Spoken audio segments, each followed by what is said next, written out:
All right, folks, we're getting ready to get started here. We're about to kick it off with our first speaker, but we want to hear about road trips this summer. All right, here we go. We're going to bring up our first speaker. This man is the curator at a place called the Shelburne Museum, which is in Vermont. Who's been to the Shelburne Museum before? Couple of hands. Who has never been there? A lot of people. So we're going to learn about it right now. Let's please welcome to the stage Mr. Kory Rogers.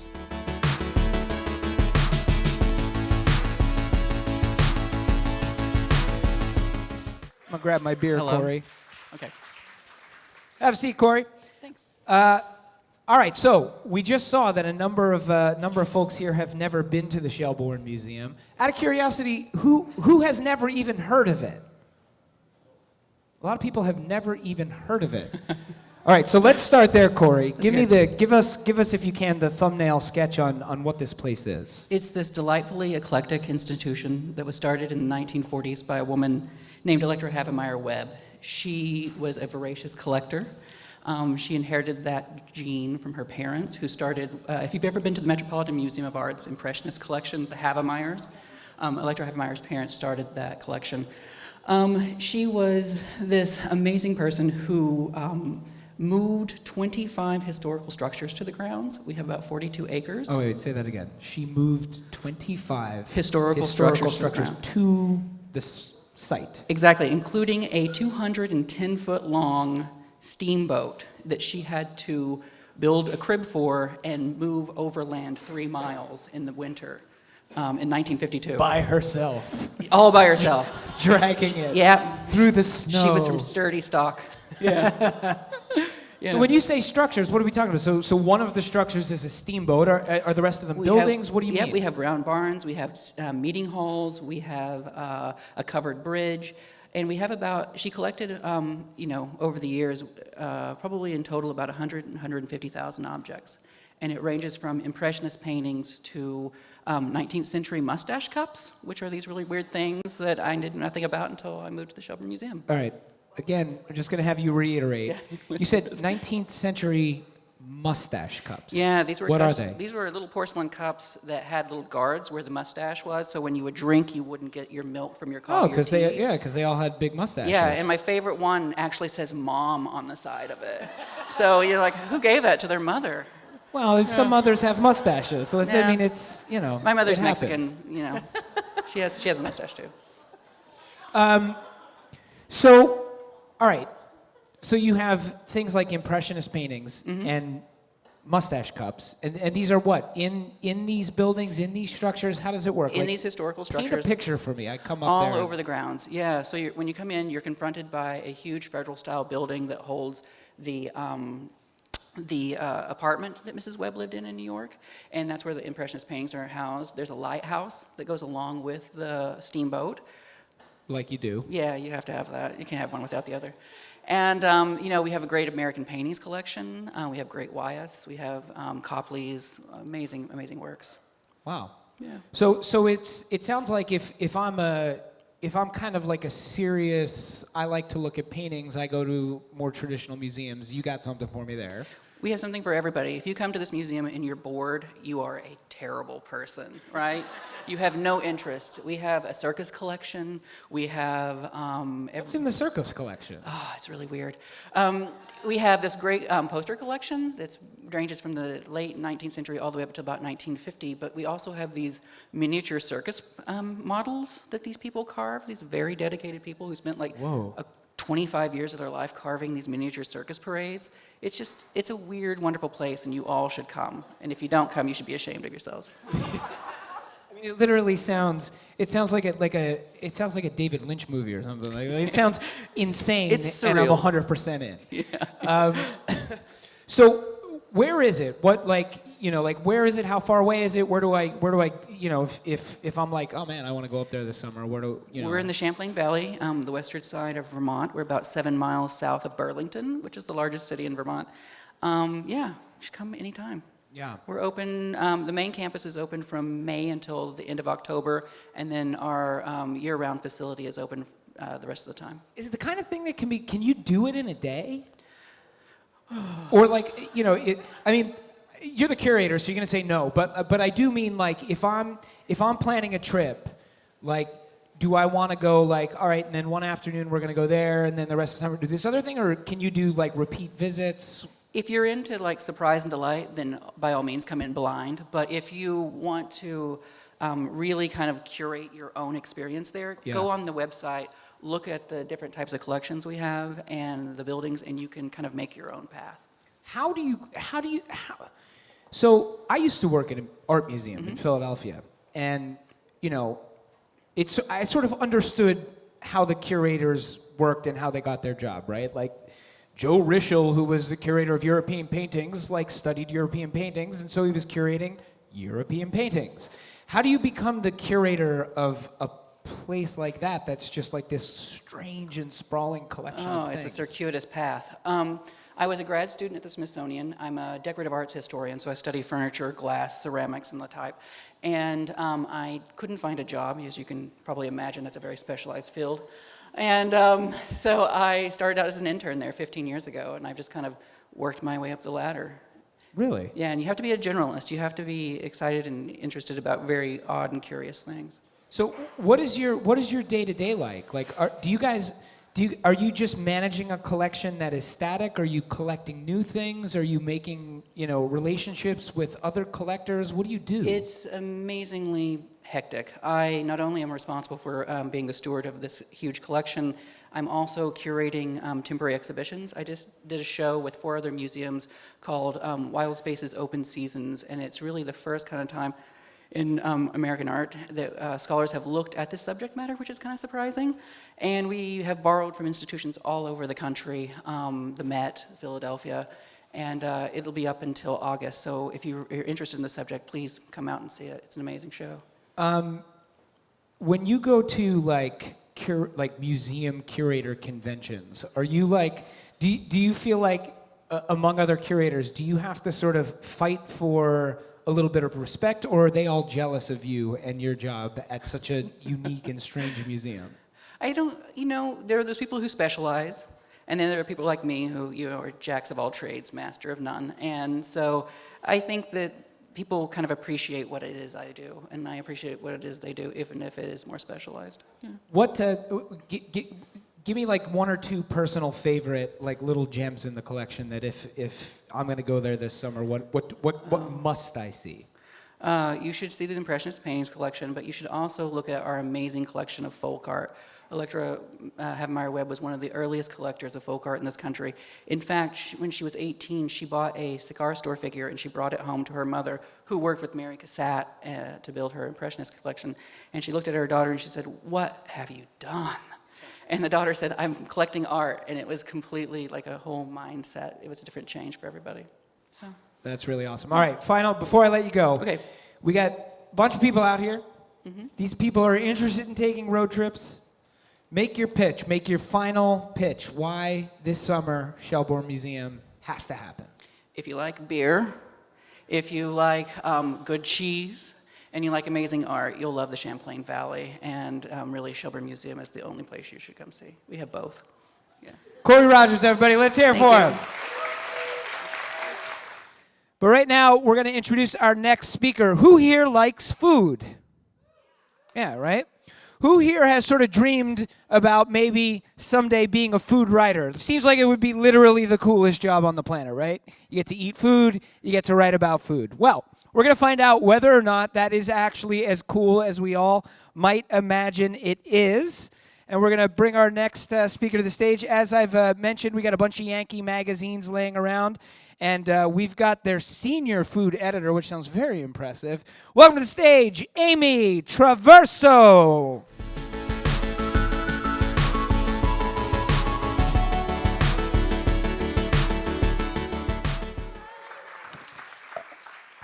Well, you kind of just took you almost took my first question. I'm going to say, who likes food? Okay, who likes lobster rolls? Raise your hand, yeah? Okay, good, because now you're at the right talk. All right, so if your boss came up to you and said, we're going to pay you to go up the Maine coast looking for the best lobster roll, how many of you, by a show of hands, think that would be a really cool assignment? Okay. How many of you would have some trepidation, maybe think I don't know, like there could be a downside to it. Anybody? Thank you, thank you, thank you. Because I feel guilty all the time if I complain about my job at all. So thank you for that validation. So it's the paradox of being a food writer. It's a great thing. You get to do all this great travel and write about food, and it's really wonderful. But when you're doing a trip where you have to eat a certain number of lobster rolls or meals in a 3-day period, and you are double booking lunches and dinners. I remember once I was working at Sunset Magazine out in California. I had a trip to Phoenix. I had to hit like 10 restaurants in 3 days, doing multiple meals at every course, at multiple restaurants. And then I thought, I've eaten so much, I'm gonna be so fat, I've gotta exercise. And I went out to the pool and started swimming laps after my second dinner. It was really not good. It was really a bad scene. So you know, it's really fun, but there's also this element of like, I'm a goose and I'm on a foie gras farm and I'm like walking right up to that tube. And then, meanwhile, we're here at GBH. We just did a show at WGBH called Weekends with Yankee. It's on Sundays at 12:30, and I'm in my 40s, I've launched a career as a TV personality, and that involves being on TV. And so my job is, on the one hand, to eat, but when you're on TV, you kind of feel like your job is to not eat. And I should say that no one in public television has told me to lose weight, but I feel so stressed out all the time about this because I have these two roles that are completely conflicting. But not that I'm complaining. It's a lot of fun and it's a great job. So what we thought we would do when I got this assignment I'm gonna walk, because I'm gonna do this like a TED Talk. I'm gonna walk and talk. So, and I'm gonna do this with my fingers. So I got this assignment to find the best lobster roll in Maine.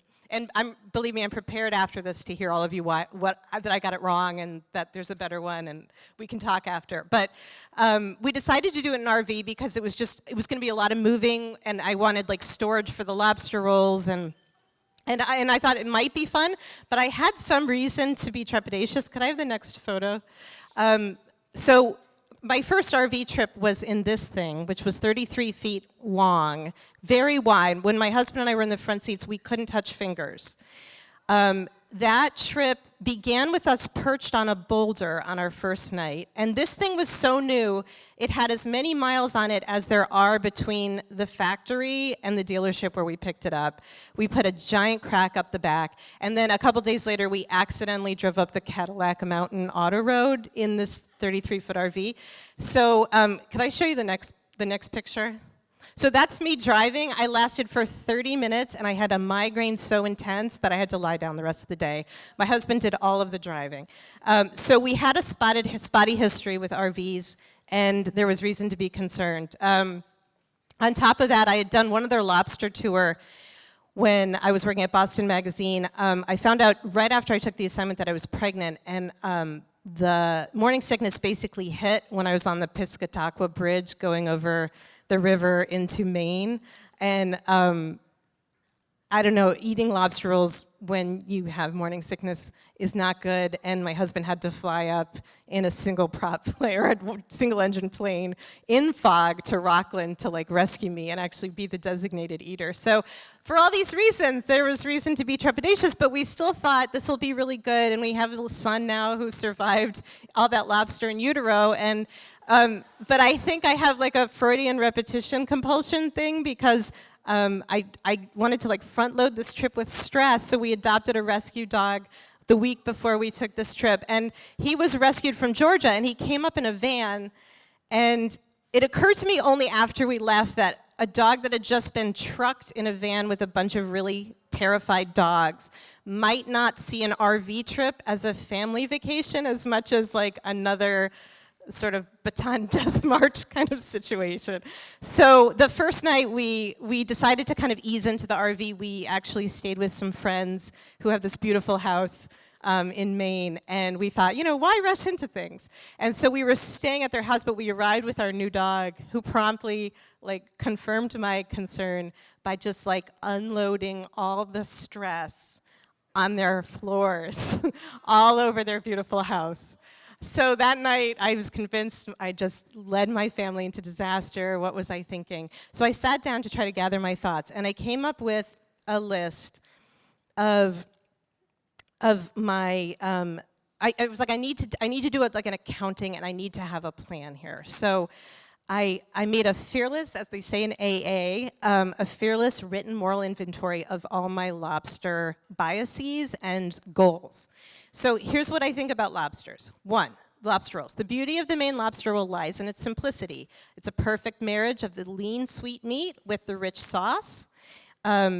Therefore, lettuce, which is bitter and tends to get slimy in the presence of butter or mayonnaise, is an abomination. There's no place for it, and any place that had lettuce in the roll was going to be docked like 5 points. And there's a scale. You'll see in this in this issue there is a scale.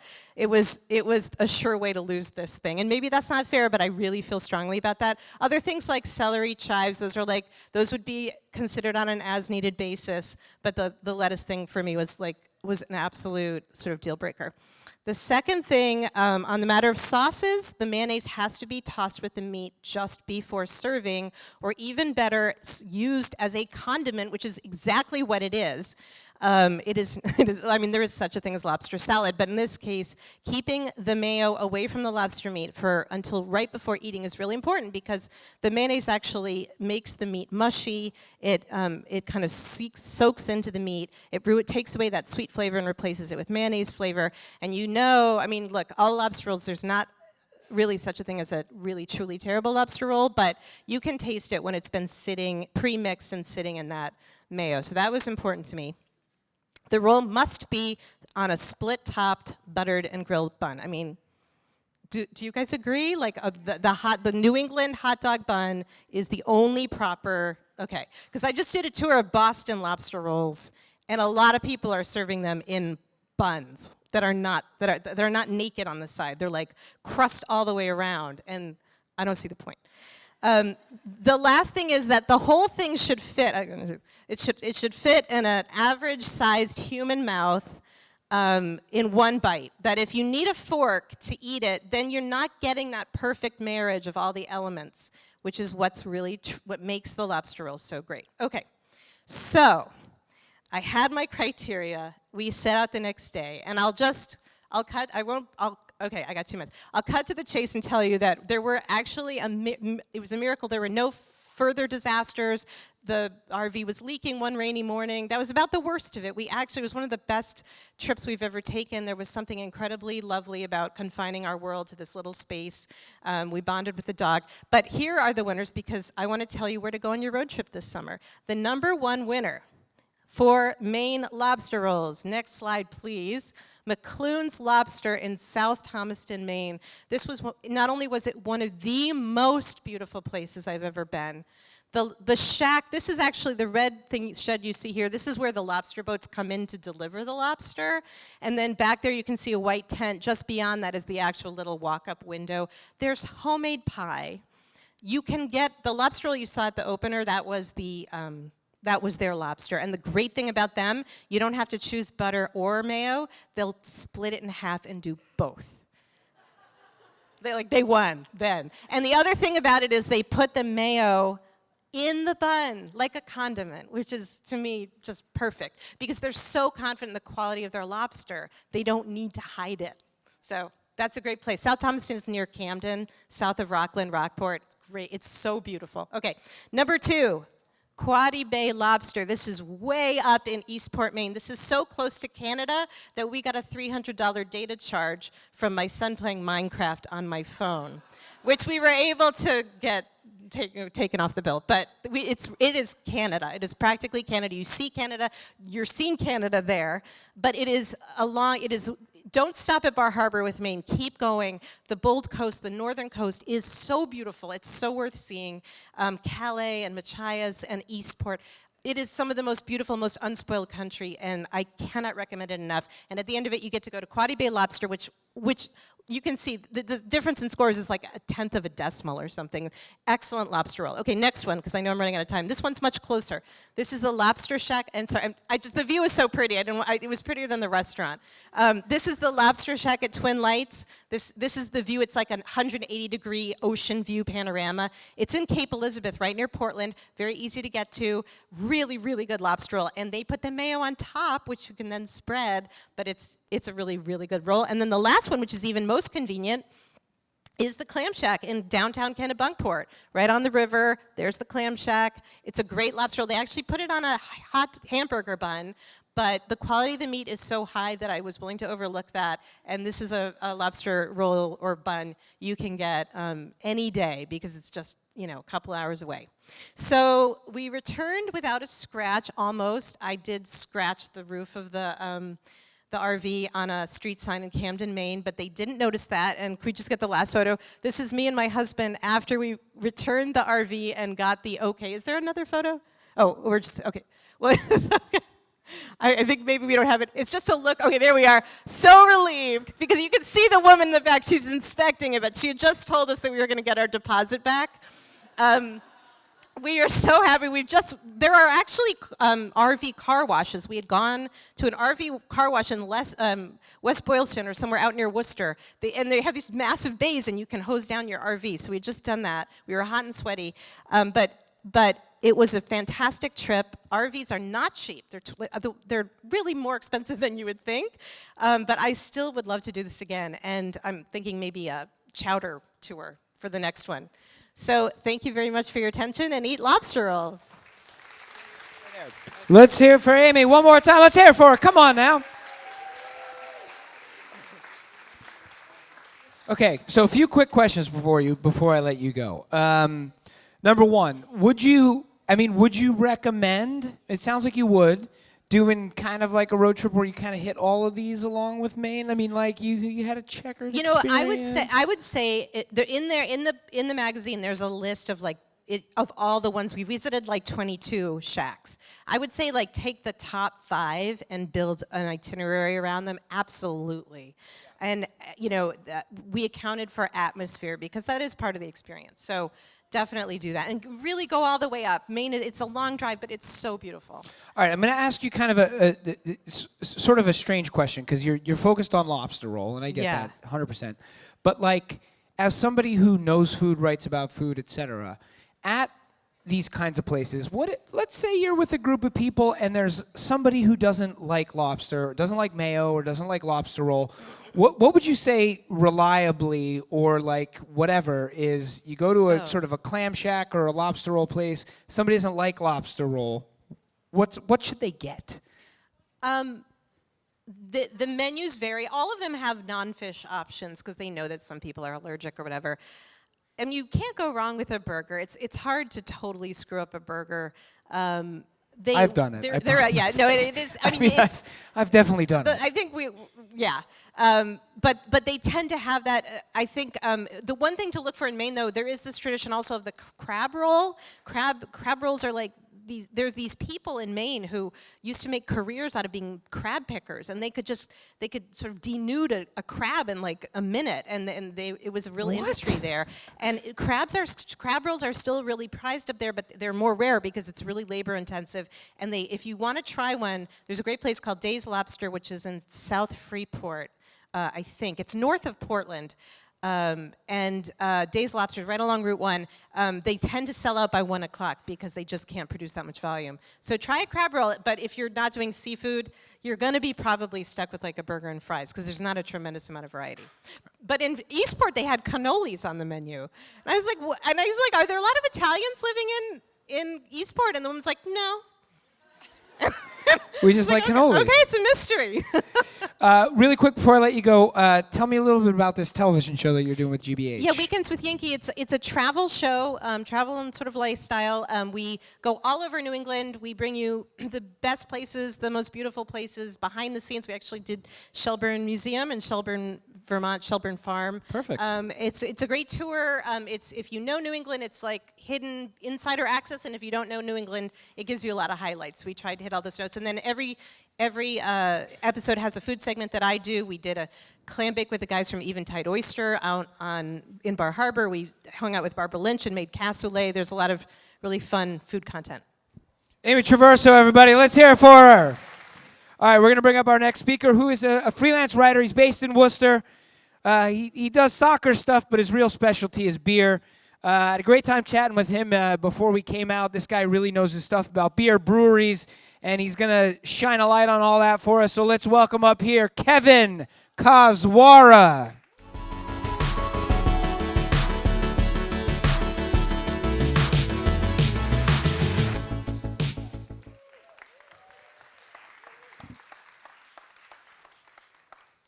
How you doing, Kevin? I'm great. Good. Is my mic close enough? What do you guys think? Is his mic close enough? That's a yes. We got a yes. What are you drinking there? Cambridge Brewing Company's Flower Child IPA. And so why did you decide that? I mean, we had a couple of options over here. Why did you decide on that one? I actually think Will Myers is one of the most underrated brewers in Massachusetts. Wow. I think he's wonderful, and a lot of brewers have come out of there that make really good beer. There you go. Good. So seal of approval from you on that. Yeah, this beer's great. It's exactly what it should be. Cool. Let's talk a little bit about you. I want to know a little bit about how you sort of got into doing what you do, and what exactly it is that you do as a freelance writer who writes about beer. So I drink a lot of beer. That helps. That's the starting point. So for those of you who want to be freelance beer writers, drink a lot of beer. Step one, drink a lot of beer. And then, soccer is not the most lucrative sport in America. Yeah, I would true. Say. Yeah. So, I mean, it's no NFL, but No, I Yeah. mean, yeah, less concussions though, so that's good. So I drink a lot of beer and I write a lot. So I figured that would go hand in hand, and I specialize in trying to talk about people that make things, and I think brewers are really interesting. And a lot of people just think like what they put out is important, but I actually think what they're doing in the background, say like what they read, what they listen to, like what influenced them is generally not even beer. So I found that really fascinating and starting digging into it, and started drinking more of it and trying to figure out where that all came from. It's funny. It sounds to me a little bit like, I think about the early years of rock and roll journalism, and it very much became as much about the personalities and the things in the background as it does about the music. You know what I mean? You read these like articles from the 70s, 80s about bands. It's very much about these personalities as much as this is the output, and it sounds a little bit like that. Yeah, I mean, some people are not interesting and still make good beer, but that's like you can be really technically savvy and make really great beer,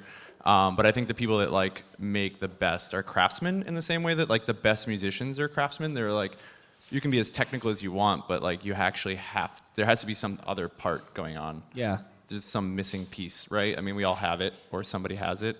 I don't. Generally. So you write about others who do. Yeah, you have to find those people that give you a really good quote, or a good story. Yeah. So that helps, and I think with beer, that's just as important. All right, so our theme tonight is road trip, and I think New England, Massachusetts in particular, is a place where if you're into visiting a brewery, you're into beer that's made locally, you've got a little bit of an embarrassment of riches around here versus maybe some other parts of the country. Like Arkansas, like something like that? Yeah, number of breweries in Massachusetts versus number of breweries in Arkansas, we win, right? Yes, probably. Or good breweries as opposed to like number. That's a big thing. Like just having a lot of them isn't important, right? You need people to push each other to make it better. And I think, Massachusetts is great. We have Vermont too pushing us, and Maine. And now Connecticut has a few really good things, and New York has some awesome stuff going on. So we have a lot of stuff in the region that makes you, within driving distance, work really hard. Because if now people are willing to drive for things, right? We're willing to travel, we're willing to find things. if your beer isn't that good, it's not gonna keep selling. All right, so let's talk about, everybody here, we got summertime is upon us. There's a limited number of weekends in the summer. So what are some spots, if I'm, living in this area that are like attainable in Massachusetts, that you would say breweries, areas of the state with a couple breweries, whatever it is, worth trying to go to this summer? I really like Western Mass. I went to college there, so not gonna lie, I have like a bias. I think in Orange, you can go skydiving and then go to Honest Wait, which is probably a really good combo. Honest Wait, the brewers actually worked for Cambridge Brewing Company. So say that it's Honest Wait? Honest Wait. And where are they? In Orange? Orange, right in downtown Orange. They're in like an old mill building, which Western Mass, old mill building, sounds about right. Yep. They're really great brewers.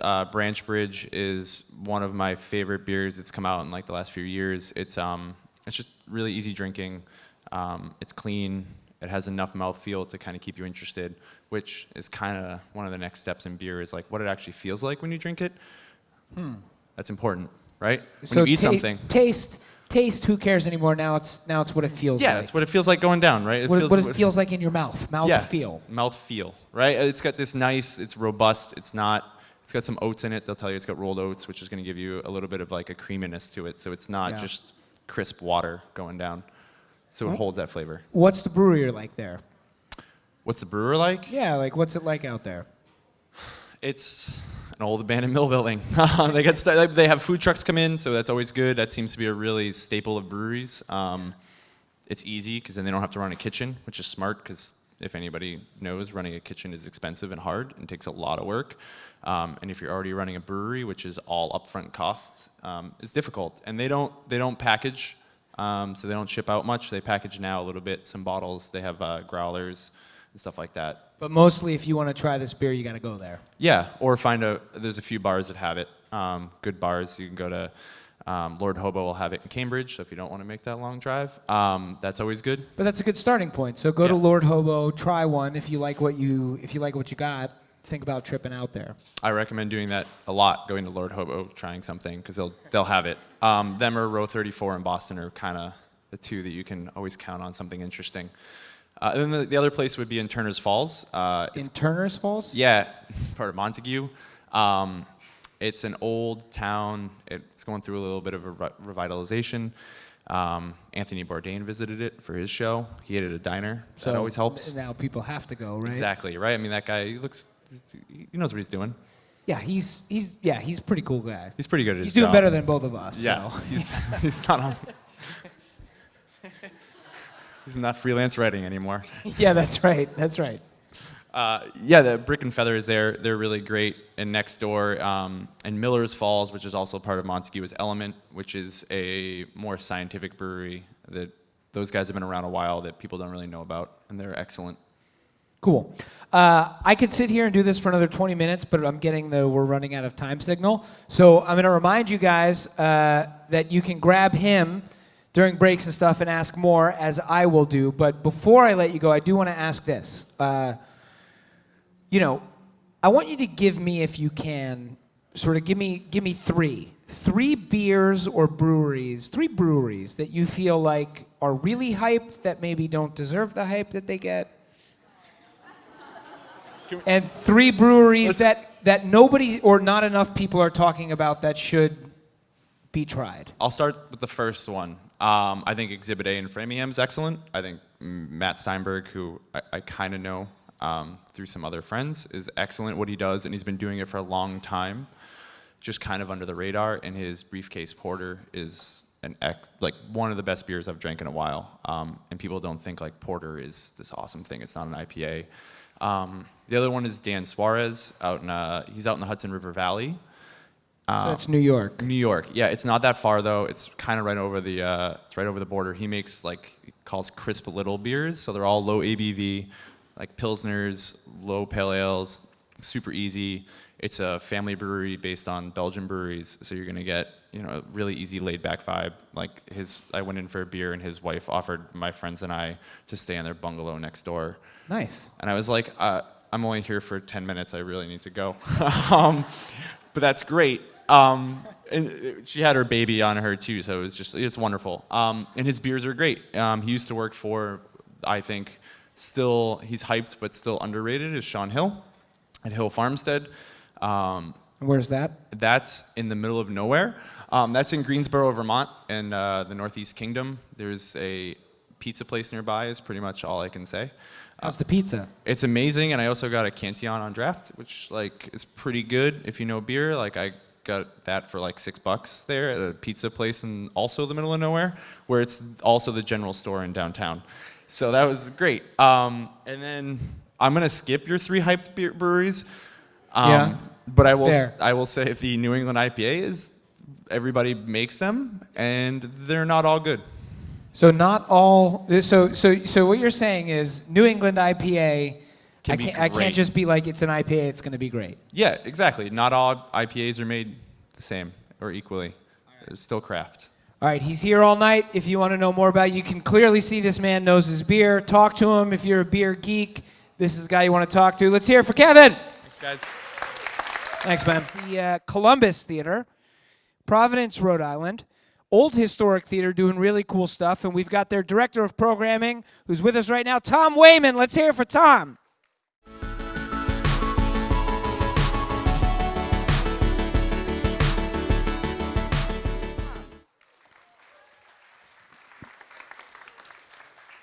How we doing, Tom? Good. How are you? I'm doing well. How are you?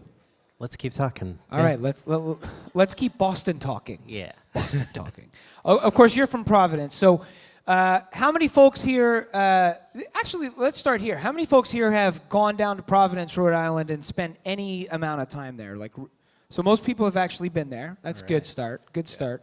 How many people have been to the Columbus Theater? A few. Wow, cool. A few. So what is the Columbus Theater? Give me the. What are you today? Sure. So the Columbus is a historic opera house. It was built in the 1920s, opened in 1926.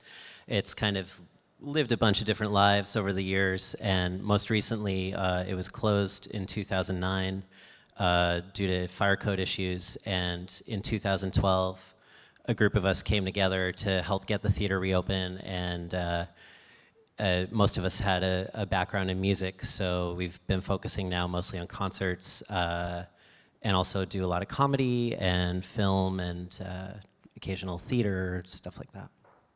So who is this group of us? Who was the group of us who was like, oh yeah, historic theater here in Providence? Yeah, let's save it. Sure. Yeah. There's 8 of us that form the cooperative, and half of us are in the band called the Low Anthem, which is a Providence band that's toured around the country, toured around Europe. Which is, for the record, a great Providence band. Oh, yeah. In my estimation. I don't know Low Anthem fans, but great band. Yeah, I don't play in that band. And then the rest of us, I ran a record label in Providence and had toured around the country a bunch. And there's a bar manager and people from like Computer World and Midwife. You've got like a good mix of people. Your classic group of people coming together to save the theater. brought together by a love of music and wanting, a love of this beautiful building that, most of us hadn't been in. For years it said opening soon, and nobody. It was just a joke, like, oh yeah, opening soon, but and then it opened. Thanks to you crazy kids. So what happens there now? You said a lot of music, the occasional movie stuff. Give me a little more details. What kind of music? What kind of movies? When? How often? Mm-hmm. Yeah, since we've opened, we've had bands like Andrew Bird, Iron and Wine, Charles Bradley, the Sonics, Les Claypool, and then comedians like Tig Notaro and Fred Armisen, Eugene Merman. So a lot of kind of like indie rock and folk stuff, and I handle all the booking. So at the beginning, it started with a lot of. I didn't have much experience doing it. I just had knew the stuff that I liked, you know. So Yeah, and you're like, I'll reach out. Hey, I got a theater. You want to come play here? Exactly. There's no other venue like ours where it's 800 seats. It's fully seated, and so we were kind of just meeting a need that hadn't. Nobody knew they needed it until we had it, and then Once you opened. yeah, exactly. Yeah. So the building itself started as an opera house, is what it is today, but has kind of like a pretty cool sort of middle years. Tell us a little bit about what went down with this theater. Sure. So the current owner of the building is a man named John Berberian, who is 85. His father bought the building in 1962. John was living in New York as an opera singer. He sang with the New York City Opera. Him and his wife came back to Providence, where he had grown up, to run the theater. And his dad bought it for him kind of as like, you know, here's a place for my son to sing, and you Just- know. And, Whose father hasn't bought them an opera house? yeah, right? you know, Like, it's it's classic sort of 26th birthday present. Yeah. Right. Yeah. So John helped his dad manage the theater, and he started booking concerts there. They showed movies there. They showed A Hard Day's Night, and at that time, a lot of the movie studios owned or like managed the theaters, so they would only show their movies in their theaters, and John was kind of left out because he wasn't under contract with any of those. So the distributors that he could work with suggested, well, why don't you start showing these European art films, which in the mid '60s was pretty tame, but had the occasional bare breasts or something a little risque. Scandalous. Yeah. Very scandalous, and movies that some of them, like today, like one that they showed that was very popular was I Am Curious Yellow, which now is like a Criterion Collection movie, but back then was like the scandalous film from Sweden, and at the time, a lot of those movies were banned in Boston, banned in Connecticut, and people just flocked to the Columbus to see these movies. And as the years went on, the content became a little more salacious. And So essentially, it was an adult theater. I mean, let's. Is that? I mean, did you have to say it? I mean, I didn't have to. I did. Yeah, I chose to. yeah, I chose to. But like, essentially, it sounds like that's kind of how it survived for a while. Exactly, and that's the thing. So it operated as an adult theater for a long time, and so when we reopened it, a lot of people would say, "Oh yeah, I'm going to the Columbus to see this show," and their parents said, "You're going where?"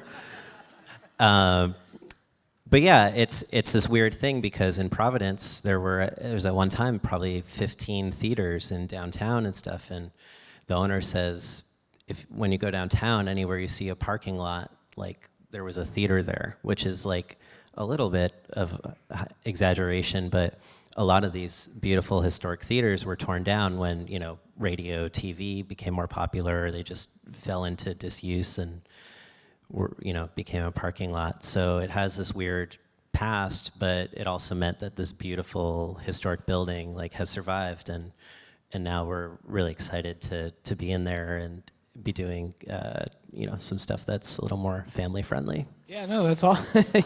Indeed, but that's awesome. So you do concerts. You do still have a film program. So you show films. Yeah, that's right. This year we started the Columbus Film Club, which twice a month is showing movies. My friend Justine, who I basically grew up with, is a huge movie nerd, and so we're trying to do programming similar to how we do music. That's a lot of classic films that are underseen. The next one we're showing is a movie by Martin Scorsese called After Hours that came out in the mid '80s. That's really bizarre and really funny. But then we're also focusing on doing a lot of new films.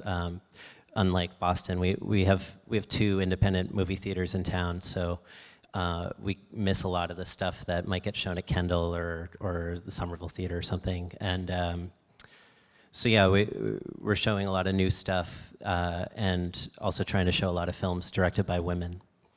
Nice. Yeah. Round of applause. So I want you to, I think Providence is one of those places where it's a really short trip from here. As I was saying to you back there, I've got friends in Providence, so I go there a lot, but otherwise I might not have. I think when people go to Rhode Island in the summertime, they maybe tend to go to somewhere like Newport. Make your case for me about why, including stuff that you guys have going on this summer. Why come down to Providence, maybe even for a whole weekend? Sure, yeah. Providence right now has an incredible food scene. There's lots of new restaurants opening, especially the neighborhood that we're in is the Federal Hill neighborhood, which is historically an Italian neighborhood. So there's the strip Atwell's Ave that has like a lot of like the more Italian restaurants, but there's tons of new places opening all the time. Really cool art, and then water fire. That's a cool thing. Water fire. If you haven't seen it before, you should totally come for a water fire. It's fun. Hold your romantic partner's hand and eat some cotton candy and look at some fire in the water, and then come to the theater. Columbus Theater. Yeah, where we have a lot of cool shows coming up, and a lot of bands that are actually not coming to Boston, but are coming to Providence this summer. Like next week, we have Kurt Vile, Nice. Amy Mann at the end of June. Lucinda Williams is coming in August. So yeah, there's a lot to do, and it's a really nice like walkable city. And there's some great parks too to just like chill out and hang out, look at the water. Tom Weyman, everybody, let's hear it for him. Thanks. Our final speaker is, in my estimation, has like the greatest job in the world, travel writer. For your hometown newspaper, the Boston Globe. Ladies and gentlemen, please welcome to the stage, Christopher Muther.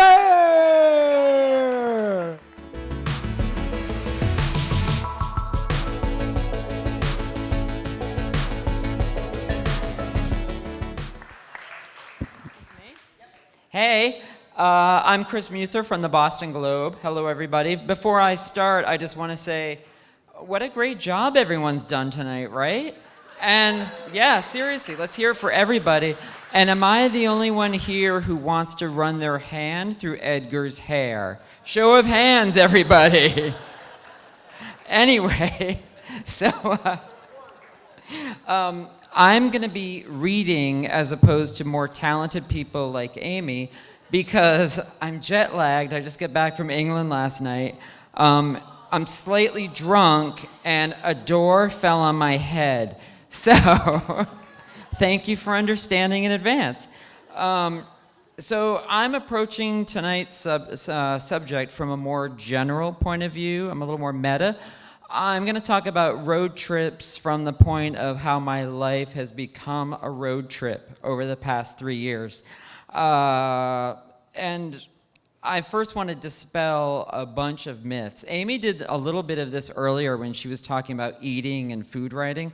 I'm going to do this with travel writing right now because a lot of people tell me that I have the best job in the world. And you're nodding, yes. Sometimes I do. However, the best job in the world I saw on Facebook the other day is the person who gets to be the professional cat cuddler. Did anyone else see that? That's kind of the job that I think the perfect. Although I have to confess that I have a pretty sweet job because I've been to a bunch of cat cafes. British cats are not very nice. Australian cats are awesome. And Canadian cats are the best. That's the ranking in case you travel for your cat cafe road trip. This is my suggestion. Unfortunately, not my job is not all cats and games. Contrary to what my coworkers and my friends think, my job is not to be on vacation all the time. When I work, I'm working, and when I'm not working, I'm working. So this is how my road trip goes. My life as a road trip. I travel to a destination, and while I'm on the plane to get to that destination, I'm writing a story about another destination. I have a weekly deadline. So I write constantly. I'm always thinking about what to write. So if I'm writing, so let's say I'm in Montreal and I'm writing a 3,500 word definitive story about what to do in Montreal for its 375th anniversary, and I get a call from my editor and she tells me that a doctor has been dragged off a plane and he's bloodied and he's screaming, I have to stop what I'm doing in Montreal and write a page 1 story about a doctor who's been dragged off a plane in Chicago. And let's say it's 5 o'clock, and I'm told I have a 7 o'clock deadline. So as a result, my plans for that evening are scuttled, and my scheduled plan to go to the cat cafe that night also gone. And so I cry and I write a story. And the whole time I'm supposed to be out looking for the best poutine in Montreal, which is what I'd much rather be doing, or looking for cats. So, as I mentioned, right now I'm jet lagged because I got back from England last night, and I heard you say a collective, "Aw, you poor thing." Well, let me tell you, I was in Manchester. I wasn't in London. I wasn't doing anything glamorous. I was running around working on a story about what Manchester's like post-bombing, and it's great. I actually encourage you all to go there. Don't be afraid. And I'm about to get no more sympathy as well, but I'm going to Napa Valley on Sunday. Oh, you're so sweet and caring. Thanks, all of you. I appreciate that. Which gives me just enough time to be home, to do my laundry, to have a couple of nights of dinner with my husband, and to spend time with my precious cat, Mrs. Davenport. So, I mean, let me just put it this way. You're all thinking, he has it easy. This is the most difficult job I've ever had. And I'll just let you all know, I once worked at Photomat for an entire summer, all right? So this is a really tough job. All right, I've gotten all of that out of the way. Complain. Now I can tell you that I love my job. As much stress as there is. It's almost as much fun as a barrel of kittens, but not quite as much. A few weeks ago, I was in a speedboat, and I was zooming around George Clooney's lakefront home, screaming to him because I knew he would want to meet me, of course. George! He didn't show up. I don't know why. And I've gone to like the nicest beaches in Hong Kong. I've been to great restaurants in Lima. I walked through fields of lavender in France. Blah, blah, blah. Gay. Anyway, so... And I once had a drunk woman propose to me in Iceland, and then she threw up on me. I partied on the Gronkowski cruise, and I saw people throwing up.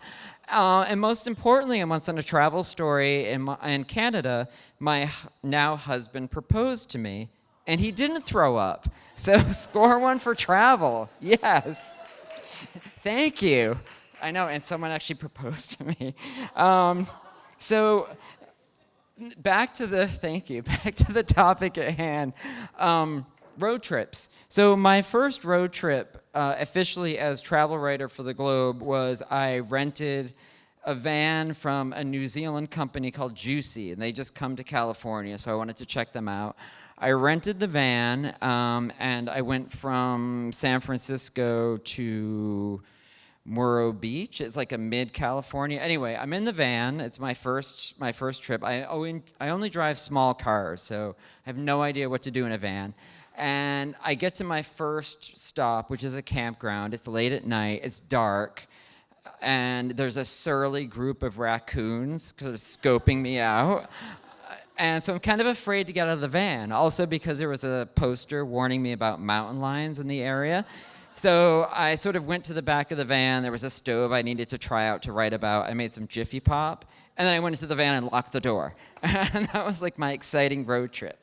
Anyway, so my second road trip, I went along the southwest coast of Turkey. I drove for a week. I ate amazing food. I bought a black market Chanel handbag for my mom because they've got great black market Chanel if you ever need in Turkey.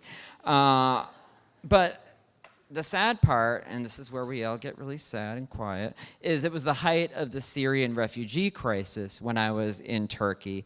So everyone there saw their world falling out underneath them in terms of day-to-day life, also the tourism industry, which they were used to having people at these wonderful beaches, and people were no longer coming. The Russians weren't coming, the Europeans had stopped, and the Americans had definitely stopped going. So I had all these beaches to myself, and they were beautiful, but it was at the same time really heartbreaking to be there to see how people had changed. But one of the most important things I learned from that experience is it's good to talk to the locals. And they gave me this new sense of being thankful for the things that I have, as opposed to complaining that I'm the travel writer for the Boston Globe. So I think I just got a signal of time, which is shocking because I thought Amy was the only vivacious, bubbly one here who was talking well. So I just wanted to, let me just go to my notes to a really important part, which nothing here is really important, is it?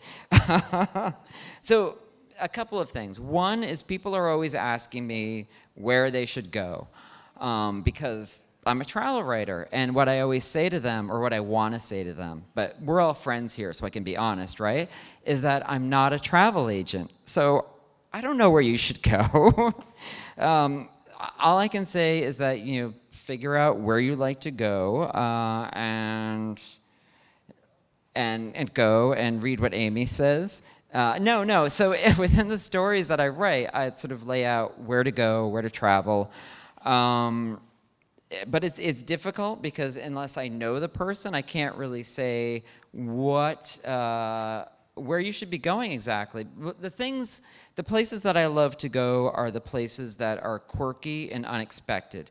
So, for instance, I went to the Panhandle of Florida, where I expected to get eaten by a crocodile or clubbed by a local. And neither of those happened, and it was absolutely beautiful. So I highly suggest you go. Or to Ohio wine country, which who knew? Exactly.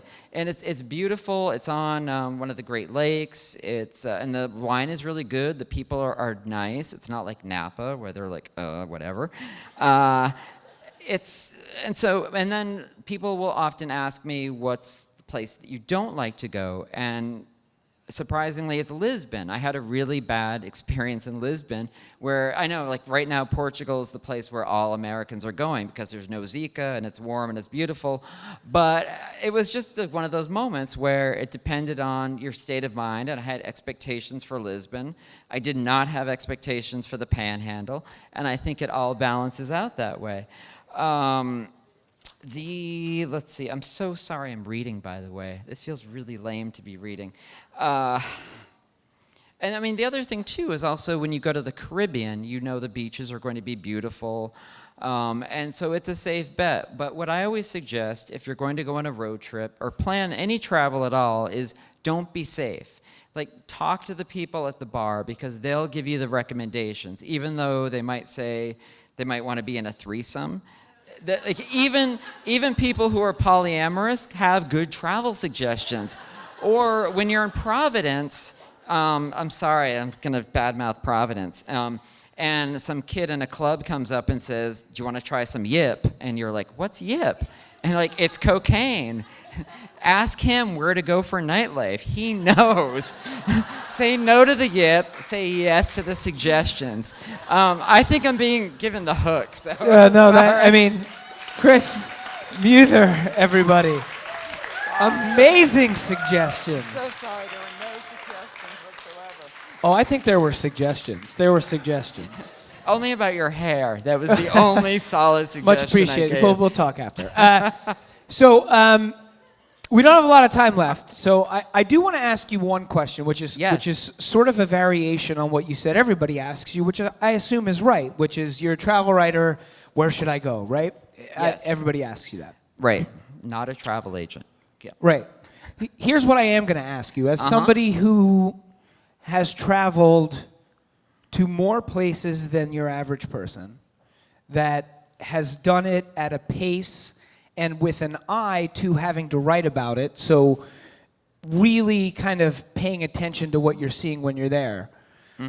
I want to ask you, tell me why or what you have learned about why it is important that somebody travel. Why is it important to sort of get out of where you're at with limited time and limited money and my life is so busy? Why is it important to go to other places? This is why you make the big bucks. That is a great question. Hey, thanks. No, I think it's really important to travel. I mean, I will complain, but I'm really not complaining about travel. Just to sort of step away and understand. I think it's really great when you get away from your comfort zone, to put yourself in a spot where it's like, so for instance, if someone were to say to me, where should I go this summer?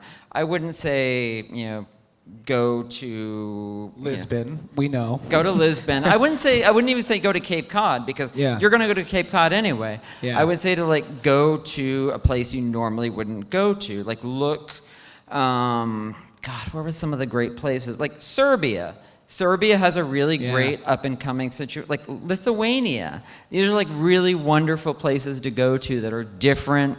And you can one-up your friends when you go there, but still, they're wonderful. So look outside your comfort zone. What if I'm afraid? Like literally, what if I'm afraid to get out of my comfort zone, or I'm worried about going to this place, or I'm worried about, I don't know anything about it, is it safe? Well, I mean, so the safety question, I was actually having a conversation with a very intelligent young man over there about safety. So I was just in Manchester, which they had a bombing a couple of weeks ago. I went to Brussels a few months after they were bombed. I've been to Paris a bunch of times, London a bunch of times since they had situations. What I always say is it's safest to go to a place that has just had a situation, because the security is so tight. In Manchester, there were police everywhere, there were helicopters. That's not the most reassuring thing necessarily, but you know that you're probably pretty safe. I've never felt unsafe in a place that has been even in Turkey, I felt perfectly safe. Christopher Muther, everybody. Read him in the Boston Globe every week. Watch all of his hard work. So that's it for us. We are out of time. This is our last Boston Talks for the season. Thank you guys for coming tonight. Thanks for those of you who have been here throughout the season. I'm Edgar B. Herwick III. We will see you in September. Everybody get home safe. Thanks again. And risk is one of those things that neuroscientists have been interested in for a while. And one of the things we learned quickly in the course of the last 2 decades is that there is no brain area for risk.